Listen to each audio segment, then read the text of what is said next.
Hi everyone, स्वागत है आप सभी का टीचिंग गोल्स के इस लर्निंग प्लेटफॉर्म पर। उम्मीद करती हूँ आप सभी लोग बहुत अच्छे होंगे। जैसा कि मैंने आपको कहा था कि एनईपी के क्वेश्चंस हम यहाँ पर डिस्कस करेंगे, तो ये क्वेश्चन आपने अच्छे से बनाना है। पहले जो मैंने कल क्लास ली थी उसको आपने अच्छे से देखना अगर नहीं देखी है, और उसके बाद आप अपने एनईपी की क्वेश्चन जो वो स्टार्ट करेंगे।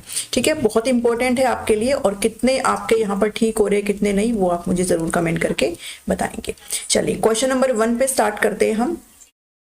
क्वेश्चन नंबर 1 पढ़िए अच्छे से।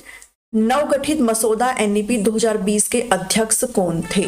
Who was the chairman of the newly constituted drafting NEP 2020? तो कल जब मैंने क्लास स्टार्ट करती सबसे पहले मैंने आपको यही बताया था, क्योंकि आपसे पूछा जाता है कि जो एनईपी बनी थी वो किसके नेतृत्व में बनी थी, आपसे ये भी पूछा जा सकता है। ठीक है, जो कमेटी आपकी गठित हुई थी उस कमेटी के अध्यक्ष कौन थे? तो आप सभी ध्यान में रखेंगे कि वो अध्यक्ष कौन थे? डॉक्टर के कस्तूरी रंगन थे। ये जो है वो इसरो के, इंडियन स्पेस रिसर्च ऑर्गेनाइजेशन के एक्स चीफ भी रहे हैं। ये भी आप यहाँ पर ध्यान में रख सकते हैं। इसके अलावा मैं आपके साथ थोड़ा एडिशनल जानकारी भी यहाँ पर शेयर करूंगी कि ये जो कमेटी है आपकी, ये जो समिति आपकी फॉर्म हुई है, ये समिति आपकी कब फॉर्म हुई है? तो आप ध्यान में रखेंगे कि ये आपकी फॉर्म हुई है जून 2017 में। ठीक है, जून 2017 में ये कमेटी फॉर्म हुई है। इसने अपना मसौदा यानी कि जो ड्राफ्ट है एनईपी का वो तैयार करके कब दे दिया था? 31 मई 2019 को। ये डेट आप प्लीज जरूर ध्यान में रख लें। और उसके बाद इसको एक्सेप्ट कर लिया गया था, इस एनईपी को एक्सेप्ट कर लिया गया था कब? तो ये डेट आपको 101% याद रखनी है, 29 जुलाई 2020 को। और आपकी नई जो एनईपी है वो क्या कहलाई? नेशनल एजुकेशन पॉलिसी 2020 आपकी कहलाई, जो कि 34 वर्षों के बाद एक नई राष्ट्रीय शिक्षा नीति आई है। और ये किसको रिप्लेस करने का काम करती है? तो ये रिप्लेस करने का काम करती है नेशनल पॉलिसी ऑन एजुकेशन 1986 को रिप्लेस करने का काम करती है। अगर आपसे कोई पूछे कि आजाद भारत की कितनी एनईपी आई है, कितनी राष्ट्रीय शिक्षा नीति आई है, तो आप बताएंगे 3 आई है। एक है आपकी 1968, दूसरी आपकी है 1986 and third one is your 2020 वाली। ठीक है, और 21st सेंचुरी की अगर एनईपी की बात करें तो वो आपकी सिर्फ एक ही है, जो कि एनईपी 2020 आ जाती है। मैं कल वाला चीजें एक बार फिर से आपके साथ रिवाइज कर रही हूँ। तो इसका जो आंसर आ जाएगा वो ऑप्शन नंबर बी जाएगा। स्टार्ट करते हैं क्वेश्चन नंबर 2 पे। क्वेश्चन नंबर 2 से हम स्टार्ट करते हैं। चैनल को जरूर सब्सक्राइब कर ले अगर आपने अभी तक नहीं किया है। फॉर मोर अपडेट्स, यहाँ पर टीचिंग एग्जाम्स की प्रिपरेशन आपको बिल्कुल फ्री ऑफ कॉस्ट कराई जाती है। नंबर 2 क्वेश्चन है, in NEP 2020 the current 10+2 system is to be replaced by a new curricular structure. पहले का जो सिस्टम था एनईपी 2020 से पहले, वो आपका सिस्टम कैसा था? उसका जो स्ट्रक्चर था एजुकेशन का वो 10+2 का था, यानी कि पहली से 10वीं कक्षा और ये आपकी 11th और 12th, ये सिंपल सा स्ट्रक्चर था। पहली से नीचे कुछ भी एजुकेशन के अंदर था नहीं। अभी जो आपका स्ट्रक्चर आया है वो आपका स्ट्रक्चर क्या आया है? तो इसका आंसर जो रहेगा वो ऑप्शन नंबर बी रहेगा। अब जो आपका स्ट्रक्चर हो गया है वो नीचे से स्टार्ट करते हैं, 5+3+3 एंड 4। ठीक है, ये जो है ये बहुत ही ज्यादा इंपॉर्टेंट है, क्योंकि इस 5 के अंदर जो आपके 3 साल है, जो 3 साल है वो आपके ईसीसी के हैं, ये जो मैंने आपको कल ही बताया था, early childhood care and education, जिसको एनईपी के तहत जो है ऐड किया गया है। और एनईपी में जो टोटल ईयर एजुकेशन के रखे गए हैं ये भी आपसे पूछ लिए जाते हैं। तो 3 से 18 साल की एजुकेशन की बात करी गई है एनईपी में, जो कि आपका स्टार्ट हो जाता है इसी 5 से। ये 5 साल है आपके। ठीक है, जो आपकी क्या स्टेज कहलाती है? ये आपकी फाउंडेशनल स्टेज कहलाती है। कौन सी स्टेज कहलाती है?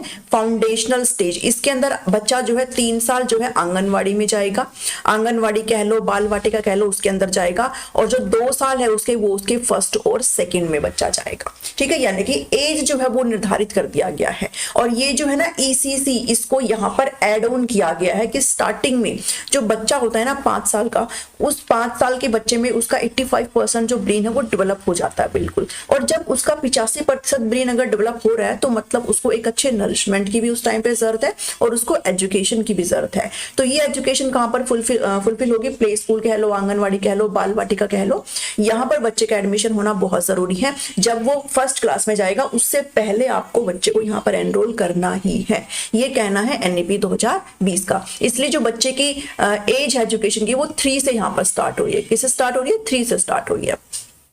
ठीक है, तो यहाँ पर 3 साल का आपका, इन 5 साल में 3 साल की आपकी बाल वाटिका आ गई और जो बचे हुए 2 साल है उसमें फर्स्ट और सेकंड आ गया।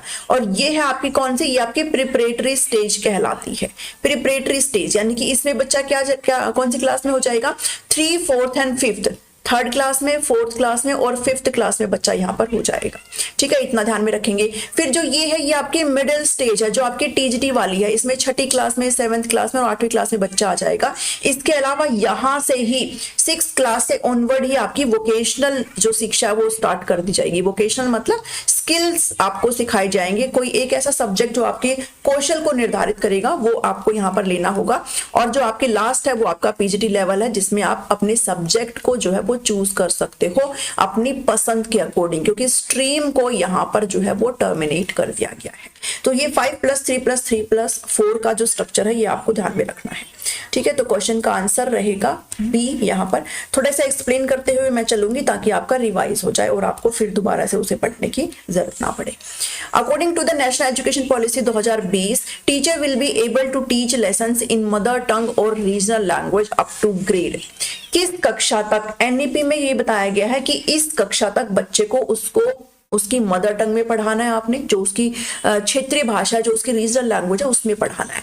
तो किस कक्षा तक की बात करी गई है, तो कल मैंने ये आपके साथ डिस्कस किया था, ग्रेड 3 नहीं, ग्रेड 4 नहीं, बल्कि 5वीं क्लास तक बच्चे को हम किस में पढ़ाएंगे, बच्चे की मातृभाषा में पढ़ाएंगे, उसकी जो मदर टंग है उसमें पढ़ाएंगे, जो उसकी रीजनल लैंग्वेज है उसमें हम पढ़ाएंगे।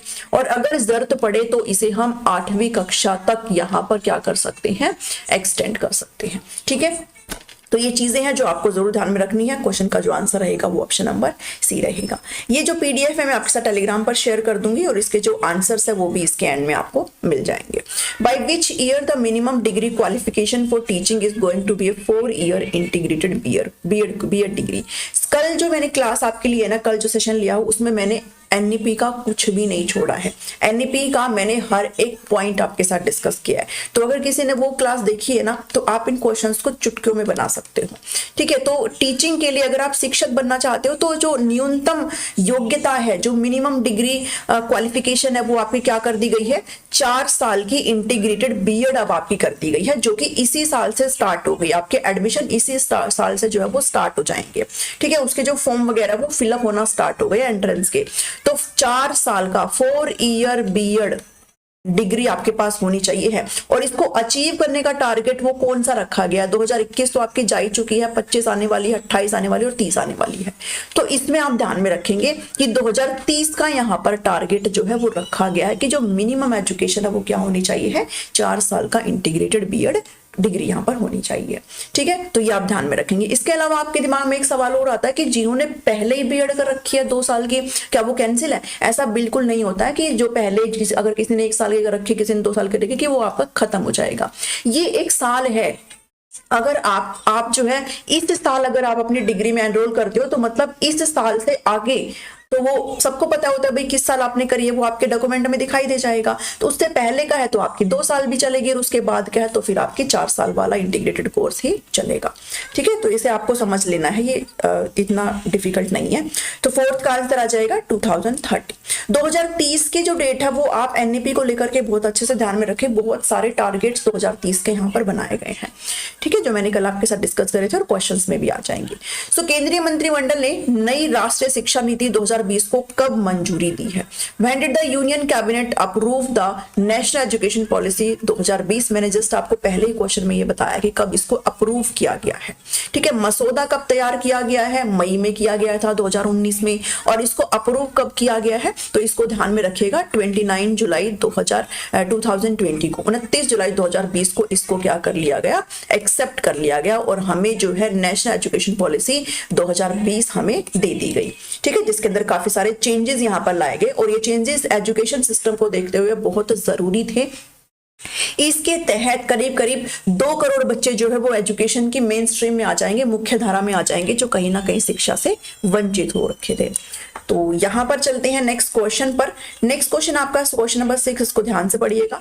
According to national education policy 2020, by how much % to the gross enrolment ratio in higher education to be raised?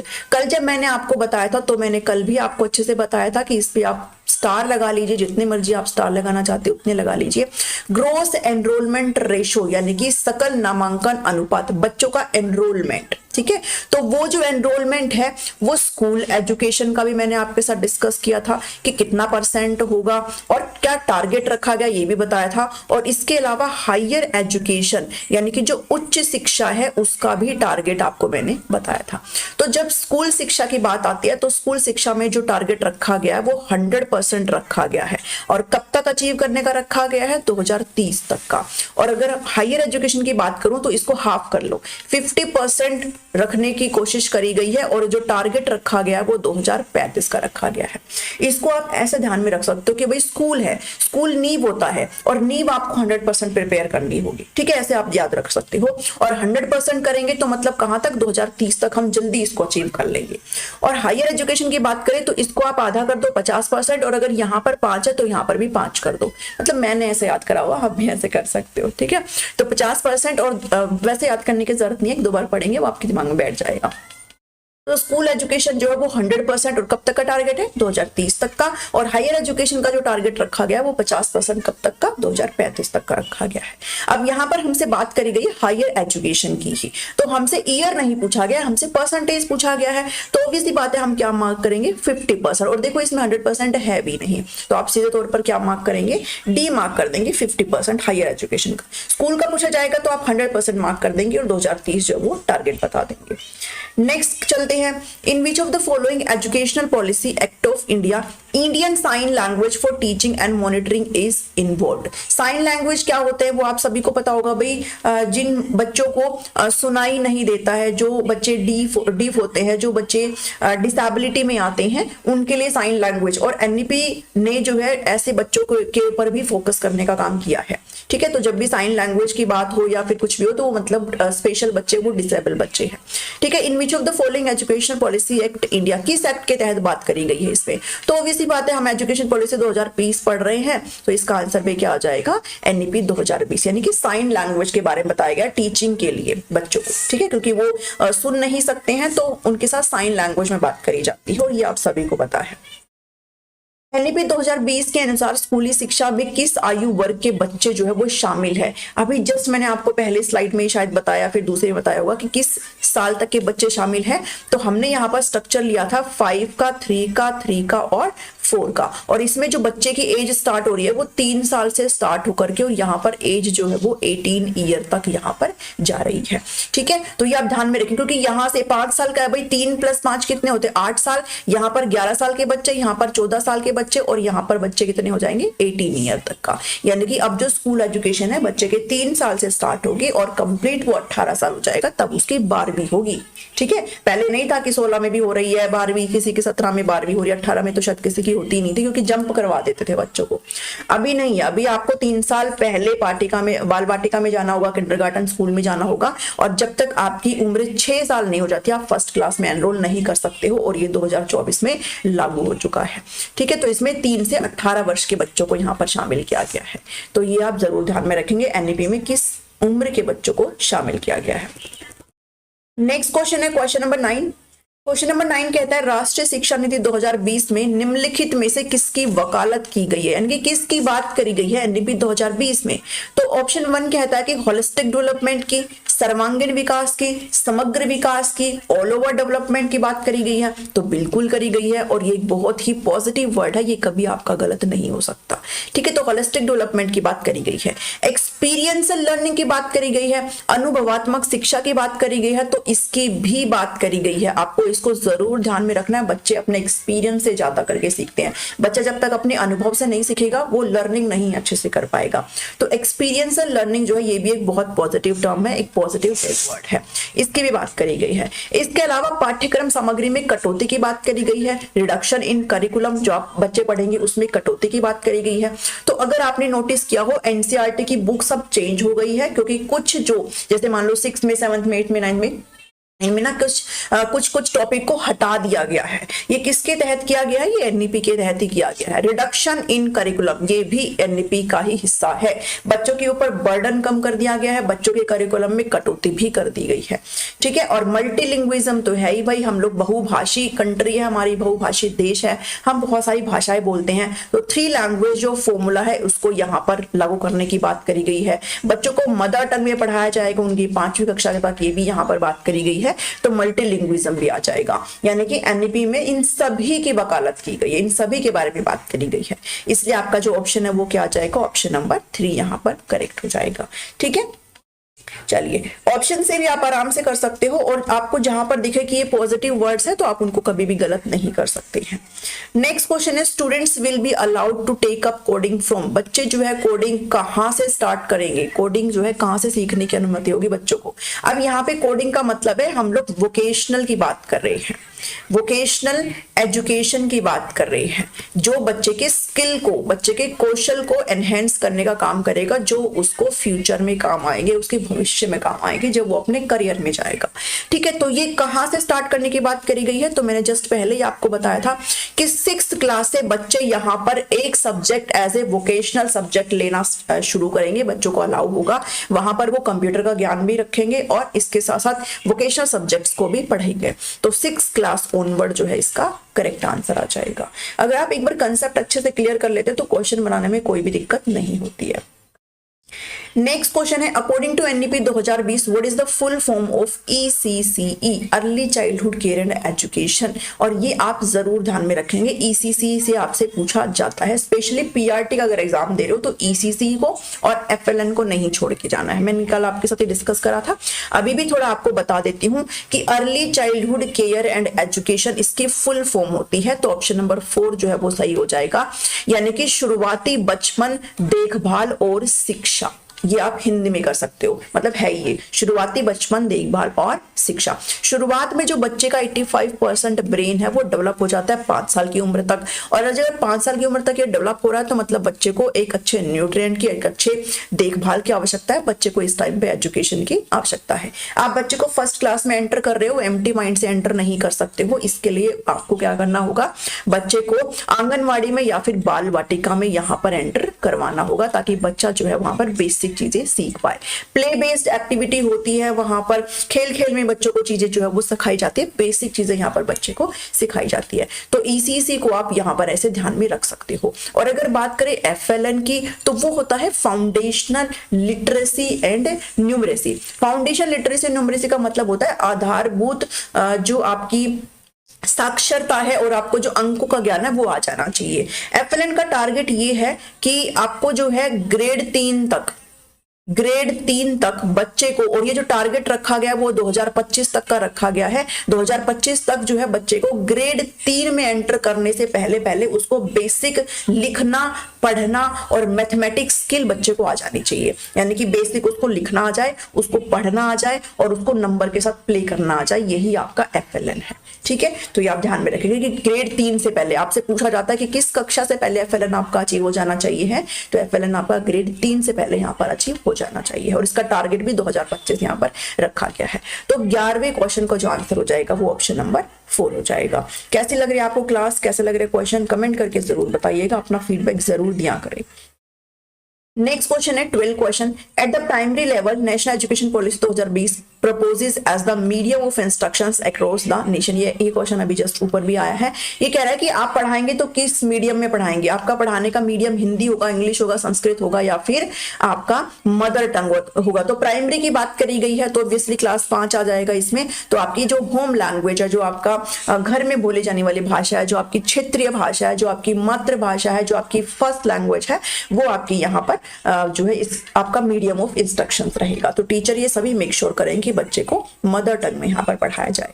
Next question है 13 क्वेश्चन, 13 क्वेश्चन कहता है कि national education policy 2020 purposes that education should be. NEP 2020 बताता है कि आपकी शिक्षा कैसी होनी चाहिए है।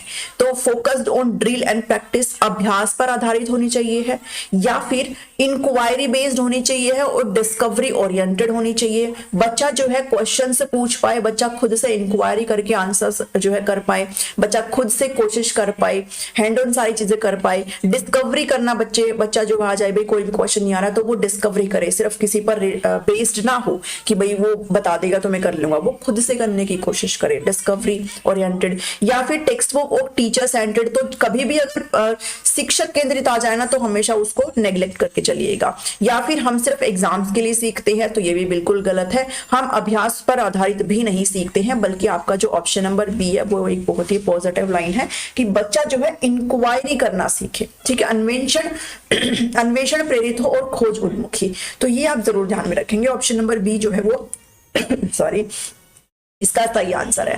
ठीक है, नेक्स्ट क्वेश्चन पर चलते हैं। 14th क्वेश्चन है, national education policy 2020 proposes pedagogical shift from. NEP एक शिफ्ट करती है, किससे और किस तक एक वो शिफ्ट करती है, ये आपको ध्यान रखना है। तो कंस्ट्रक्टिविज्म से बिहेवियरिज्म पे शिफ्ट करती है, कंस्ट्रक्टिविज्म से बिहेवियरिज्म पर शिफ्ट करते हैं, या फिर रोट लर्निंग से कंसेप्चुअल अंडरस्टैंडिंग पर शिफ्ट करती है। तो अगर कल की किसी ने क्लास देखी है तो आप इसको आराम से मार्क कर सकते हो। या फिर इंक्वायरी बेस्ड लर्निंग ड्रिल और प्रैक्टिस पर बेस्ड करती है। असेसमेंट फॉर लर्निंग यानी कि एफए से एसए पर शिफ्ट करना बोलती है। तो एफए से एसए तो बिल्कुल भी नहीं है भाई, फॉर्मेटिव असेसमेंट आपका बेस्ट असेसमेंट होता है, क्योंकि आप इसमें टाइम बच्चे को असेस करते रहते हैं। एसए का तो मतलब है कि आप बस उसको एग्जाम में असेस कर रहे हो और बाद में कोई कुछ ऑप्शन बचता ही नहीं है, अगर उसको बच्चे को नहीं आया तो मतलब नहीं आया। और एफए का मतलब ये है कि बच्चे को आप साथ साथ में पढ़ाते रहते हो, साथ साथ में उसकी समस्या को सॉल्व करते रहते हो, तो एफए आपका बेस्ट होता है। तो इसलिए ये ऑप्शन तो आपका नहीं होगा।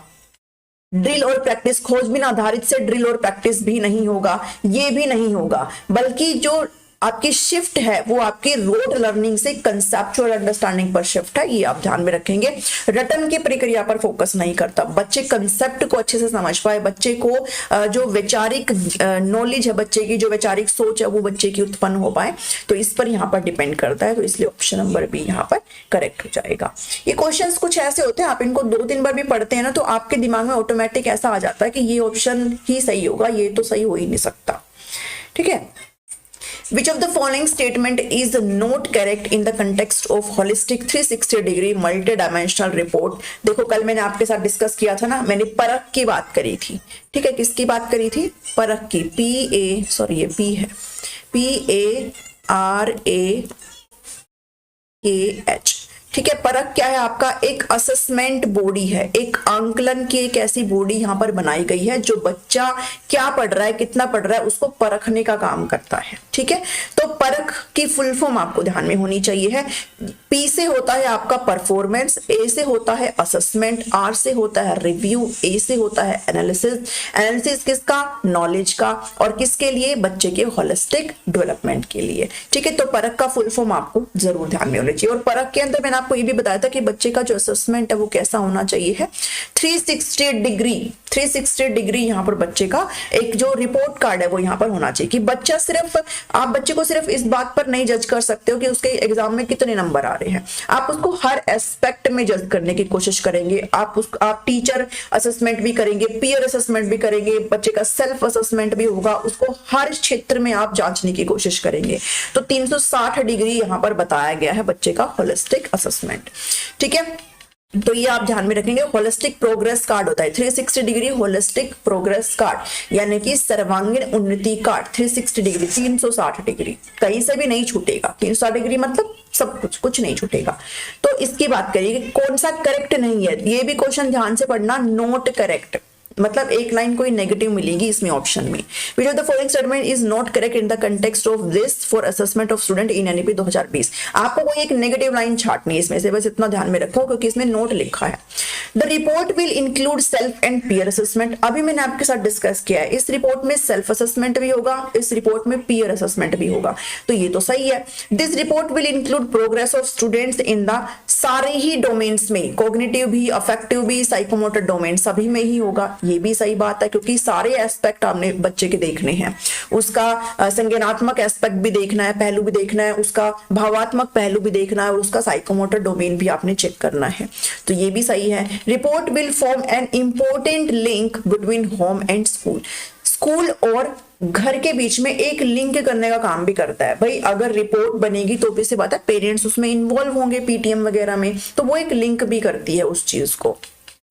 Report will focus on individual work only जहां भी आ जाए वो लाइन आपकी कभी भी गलत नहीं, कभी भी सही नहीं हो सकती है।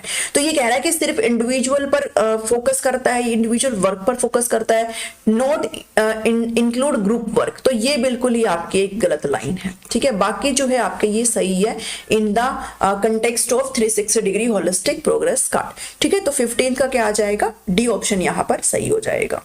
तो आप ऐसे भी, कॉन्सेप्ट क्लियर है तो आप ऐसे भी अपनी चीजों को आराम से बना सकते हैं, बस अपने आप को जो अपना थ्योरी पार्ट जो है वो स्ट्रॉन्ग करना है। नेक्स्ट क्वेश्चन को पढ़िएगा। राष्ट्रीय शिक्षा नीति एनईपी 2020 के अनुसार एनसीएफएससी का मतलब है, according to national education policy 2020 NCFSC stands for. आपने नेशनल करिकुलम फ्रेमवर्क भी पढ़ना है, नेक्स्ट क्लास में उसकी ही लेकर के आऊंगी। एनसीएफ 2005 जो कि आपके सिलेबस में दिया गया है, यहां से भी आपसे क्वेश्चन पूछा जाएगा। और एनईपी में आपके करिकुलम को तो फ्रेमवर्क हम लोग करते ही हैं, तो इसको हमने पढ़ना है। तो इसमें कहा गया है कि एनईपी के 2020 के अनुसार एनसीएफएससी होता क्या है। देखो एनसीएफ तो होता है नेशनल करिकुलम फ्रेमवर्क, अब एससी क्या है, तो ये बहुत ही सिंपल है, national curriculum framework for school education. यानी कि जो करिकुलम का फ्रेमवर्क हो रहा है, जो पाठ्यचर्या की रूपरेखा यहाँ पर तैयार की जा रही है वो स्कूली शिक्षा के लिए यहाँ पर, तो इसका जो फुल फॉर्म है आप ध्यान में रखेंगे एनसीएफएससी है। ठीक है, और एनसीएफ को क्रिएट करने का काम किसके द्वारा किया जा रहा है, एनसीईआरटी के द्वारा। और ऐसा नहीं है कि एनसीएफएससी ही है, अडल्ट के लिए भी होता है, हायर एजुकेशन के लिए भी करिकुलम फ्रेमवर्क यहाँ पर डिजाइन किए जाते हैं। तो 16 के अगर आंसर की बात करें तो ऑप्शन नंबर 1 हो जाएगा। थोड़ा इसके बारे में आप पढ़ लो, मैंने यहाँ पर ऐड करने की कोशिश करी है। National curriculum framework for school education NCFSC has been developed based on the vision of NEP 2020 का इस हिस्सा है ये, और इसको प्रिपेयर करने का काम एनसीईआरटी के द्वारा किया जा रहा है। इसके जो ऑब्जेक्टिव हैं, जो उद्देश्य है वो आप ध्यान में रख सकते हो, हिंदी वाले यहाँ से पढ़ सकते हैं।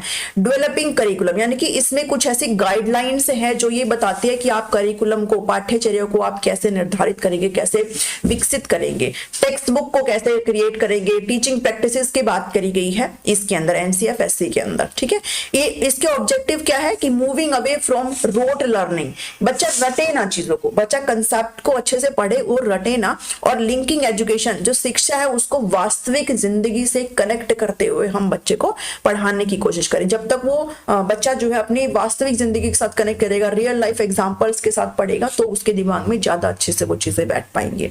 मेकिंग एग्जामिनेशन मोर फ्लेक्सिबल, इसका उद्देश्य एनसीएफ का ये है कि एग्जामिनेशन, जो आपका मूल्यांकन प्रक्रिया है वो लचीली बनाने की कोशिश करी गई है, मोर फ्लेक्सिबल बनाने की कोशिश करी गई है। ठीक है, तो आपसे कई बार ऑप्शन में पूछ लेते हैं कि एग्जामिनेशन को रिजिड बनाना चाहते हैं या फिर फ्लेक्सिबल, तो आप रिजिड पे नहीं जाएंगे, आप किस पे मार्क करेंगे, फ्लेक्सिबल बनाने की कोशिश करेंगे ताकि बच्चे अच्छे से सीख सके।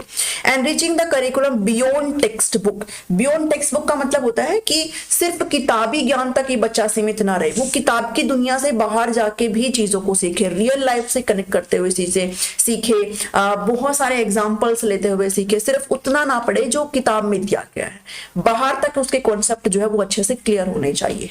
तो ये ऑब्जेक्टिव है इनका।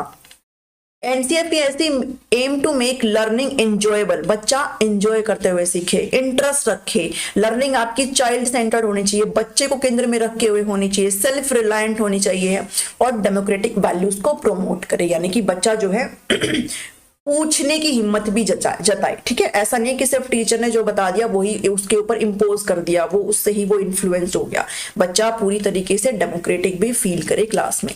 तो ये पूरा एक ऑब्जेक्टिव है एनसीएफ का, तो जो आपने ध्यान में रख लेना है। इसके अलावा एनसीएफएससी तो national curriculum framework school education हो गया, इसके जो है 4 पार्ट है एनसीएफ के। एनसीएफ के 4 सेक्शन है यहाँ पर। एक है आपका स्कूल एजुकेशन, जो हमने पढ़ा, national curriculum framework for school education, ठीक है। दूसरा है NCF for early childhood care and education, जो कि फाउंडेशनल स्टेज है एनईपी में, हमने बताई ना 3 से और जो 6 वर्ष के बच्चे वो ईसीसी के अंतर्गत आते हैं, मैंने आपके साथ अभी डिस्कस किया है। तो इसको हम कैसे लिखेंगे, एनसीएफ ECCE, यानी कि एक एनसीएफ इन बच्चों के लिए भी होगा, और इनको पढ़ाने वाले टीचरों के पास सर्टिफिकेट होगा, ECC क्वालिफाइड टीचर्स होंगे, जो कि अभी स्टार्ट होना हो गए हैं, ठीक है, इनके कोर्सेज वगैरह स्टार्ट हो रखे हैं। एनसीएफ फॉर टीचर एजुकेशन, भाई टीचर को भी तो बताना है ना कि आपको कैसे सारी चीजें करनी है। और एनसीएफ फॉर अडल्ट एजुकेशन, ठीक है। तो ये आप 4 पार्ट अपने दिमाग में थोड़ा सा बिठा सकते हो, ताकि अगर आपसे पूछे जाए तो आप ध्यान में रख ले। हमने ऊपर पढ़ा है स्कूल एजुकेशन के बारे में। नेक्स्ट क्वेश्चन है question number 17। According to NEP policy 2020, the motivation and empowerment of teachers is required to ensure the best possible future for children and nation। बिल्कुल सही बात है। To envision this, it suggests to start opportunities like CPD। इसको पढ़ना गलत मत पढ़ लेना, कभी इसको सीडीपी पढ़ बैठो, है ना, ये सीडीपी नहीं है, ये क्या है, ये सीपीडी है। तो सीपीडी का मतलब क्या होता है, पहले तो क्वेश्चन समझो अच्छे से कि टीचर को टाइम टू टाइम मोटिवेशन की रिक्वायरमेंट, देखो सबको पड़ती है मोटिवेशन की रिक्वायरमेंट। अगर आप कोई एग्जाम की प्रिपरेशन करते हो तो अगर आपको कोई टाइम मोटिवेट करता रहे, आपका उत्साहवर्धन करता रहे, तो आपके अंदर एनर्जी आ जाती है। हालांकि आपको पता है आपको अपने सिलेबस को कैसे करना है, एक टीचर को भी पता है भाई अपने बच्चों को कैसे पढ़ाना है, लेकिन अगर साथ के साथ कुछ ऐसे प्रोग्राम टीचर्स के लिए रख लिए जाए, कुछ ऐसे सेमिनार टीचर्स के लिए रख लिए जाए जो उनको टाइम टू टाइम मोटिवेट करे कि आप अपने बच्चे को इफेक्टिव तरीके से बढ़िया एग्जांपल्स देते हुए बहुत बढ़िया तरीके से कैसे पढ़ा सकते हैं। तो यही है ये कि हमें टीचर्स को मोटिवेट करना होगा ताकि वो बेस्ट पॉसिबल फ्यूचर यहाँ पर बच्चों के लिए क्रिएट कर सके। और इसके लिए एक अपॉर्चुनिटी यहाँ पर लाई गई है जो कि सीपीडी है। किसके लिए है ये सारी चीजें, टीचर्स के लिए है। तो सीपीडी का फुल फॉर्म क्या है, तो सीपीडी का फुल फॉर्म आप ध्यान में रखेंगे, कॉन्टिन्यूअस प्रोफेशनल डेवलपमेंट है, यानी कि सतत व्यवसायिक विकास है। अब ये होता क्या है सतत व्यवसायिक विकास, तो आप ध्यान में रखेंगे ये सारी चीजें टीचर्स के लिए है और टीचर्स को मोटिवेट करने के लिए है। आप इनको ऐसे समझ सकते हो कि जैसे कोई कंपनी वगैरह होती है उसमें जो एम्प्लॉय वगैरह काम करते हैं उनके लिए टाइम टाइम वर्कशॉप का ऑर्गेनाइजेशन होता है, उनको सेमिनार का जो है ऑर्गेनाइजेशन होता है, ठीक है। तो उनको धीरे धीरे चीजें और बढ़िया तरीके से प्रोवाइड की जाती है। ऐसे ही टीचर्स के लिए भी हो सकता है, कोई स्टाफ मीटिंग हो गई, भाई स्टाफ में जो मेन है स्कूल का उन्होंने मीटिंग रख ली, उन्होंने थोड़ा सा हौसला अफजाई कर दी, या फिर कोई सेमिनार रख लिया, या फिर कोई एक ऐसा कुछ दिन का कुछ 10, 20, 50 डेज का कोई एक ऐसा कोर्स लॉन्च कर दिया जिसके सर्टिफिकेट भी टीचर को मिले। तो इससे क्या है कि टीचर को वैसे तो पता है कैसे पढ़ाना है, लेकिन अगर ये चीजें टीचर्स के साथ होंगी तो वो और ज्यादा मोटिवेट होंगे, वो और ज्यादा बढ़िया तरीके से पढ़ाने की कोशिश करेंगे। तो सीपीडी यही है कि प्रोफेशनल डेवलपमेंट टीचर्स की हो रही है और कॉन्टिन्यूअस हो रही है, ठीक है। तो कॉन्टिन्यूइंग प्रोफेशनल डेवलपमेंट, सतत व्यवसायिक विकास है। तो यही चीजें है ये, इनको आप जरूर ध्यान में रखेंगे। ऑप्शन होगा आपका डी ऑप्शन राइट हो जाएगा। 18th क्वेश्चन पर चलिएगा। What is the objective of the NEP 2020 regarding foundational literacy and numeracy in early childhood and education? यहाँ पर FLN की बात करी गई है और FLN का टारगेट मैंने आपके साथ बताया था भाई 2025 तक बच्चे को एक जरूरी जो अंक ज्ञान है, जरूरी जो पढ़ना लिखना वो आ जाना चाहिए। किस ग्रेड तक आ जाना चाहिए, ग्रेड 3 कक्षा 3 तक जो है वो आ जाना चाहिए, ये मैंने आपके साथ डिस्कस किया था। अब ऑप्शन में देख लो क्या कहता है, टू डिले, देखो डिले तो करना ही नहीं है, FLN को इंट्रोडक्शन करने में डिले तो करना ही नहीं है, तो ये तो गलत ही ऑप्शन है। To focus exclusively on rote, ma'am कितना गलत ये ऑप्शन है, ये भी आप कैसे कर सकते हो इसको। To ensure that every student achieve FLN by the end of, ये बिल्कुल सही है। जस्ट मैंने आपको बताया कि FLN को अचीव करने का टारगेट जो रखा गया है कि कक्षा 3 तक बच्चे को बेसिक पढ़ना लिखना और अंक का ज्ञान आ जाना चाहिए, ये है FLN का मतलब। To make foundation literacy and numeracy optional, optional तो बिल्कुल नहीं जाएंगे, ऑप्शन नंबर 3 जो है यहाँ पर आपका करेक्ट आंसर हो जाएगा, ठीक है। ऐसे ही क्वेश्चंस आपके वहां पर भी बहुत आराम से सॉल्व होंगे, बस आप पे अपना कंसेप्ट जो है वो अच्छे से प्रिपेयर कर लेना है।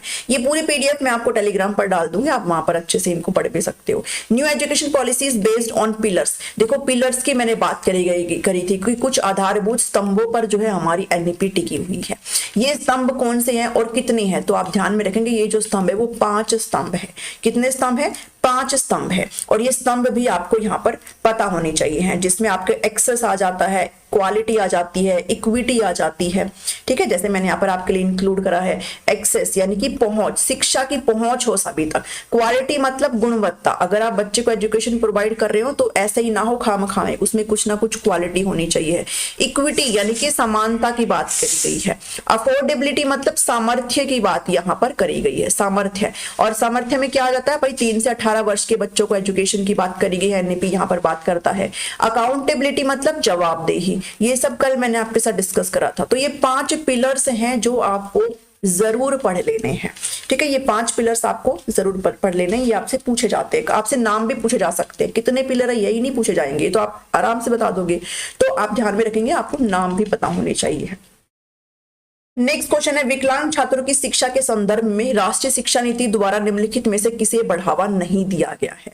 Which of the following has not been promoted by NEP 2020 के द्वारा किसको प्रमोट नहीं किया गया है? जब हम बात करते हैं डिसेबिलिटी वाले बच्चों की बात करें तो उनके एजुकेशन के रिगार्डिंग किसको प्रमोट नहीं किया गया है, यानी कि आपको कोई एक नेगेटिव पॉइंट यहाँ पर छांटना है, वही आपका आंसर होगा। एप्रोप्रिएट इंफ्रास्ट्रक्चर की तो बात बिल्कुल करी गई है, ठीक है भाई। आपने बाला पढ़ा होगा ना, BALA, building as learning aid, building को ही लर्निंग का माध्यम बना दो भाई। स्कूल में बहुत सारे आपने देखोगे दीवारों पर बहुत सारे मैथमेटिक्स फॉर्मूला लगा देते हैं, पिक्चर्स में बता देते हैं, है ना, प्लांट के बारे में बता देते हैं। तो बिल्डिंग एज लर्निंग एड और 1-on-1 teachers for tutors, teachers and tutors, तो ये भी बिल्कुल सही बात है भाई। जिन बच्चों में डिसेबिलिटी है, जो बच्चे स्पेशल बच्चे हैं, उनको आप अच्छे से ट्रीट आपको करना है भाई। 1-on-1 टीचर्स तो उनको होना ही होना चाहिए।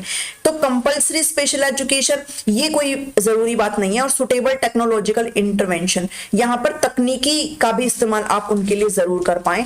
लेकिन जो ऑप्शन नंबर 3 है वो यहाँ पर अजीब है कि कंपल्सरी स्पेशल एजुकेशन, ऐसा कुछ जरूरी नहीं है। बच्चे सब इंक्लूसिव एजुकेशन की बात करी गई है, स्पेशल एजुकेशन की नहीं, बल्कि किसकी, इंक्लूसिव एजुकेशन की बात करी गई है। इंक्लूसिव एजुकेशन यानी कि समावेशी शिक्षा की यहाँ पर बात करी गई है। कोई भी बच्चा हो, चाहे नॉर्मल बच्चा हो चाहे स्पेशल बच्चा हो, सब बच्चे एक ही क्लासरूम में एक ही छत के अंदर पढ़ेंगे। ऐसा नहीं है कि आप जो डिसेबिलिटी वाले बच्चे आप उनको अलग कोने में जाके डाल दोगे, ऐसा नहीं होगा। तो कंपल्सरी स्पेशल एजुकेशन की बात नहीं करनी है। तो इसलिए 20 का जो आंसर आ जाएगा वो क्या हो जाएगा, ऑप्शन नंबर 3 आ जाएगा। सो यही थे आपके क्वेश्चंस और ये यहाँ पर मैंने आपके लिए यहाँ पर आंसर्स इंक्लूड कर दिए हैं।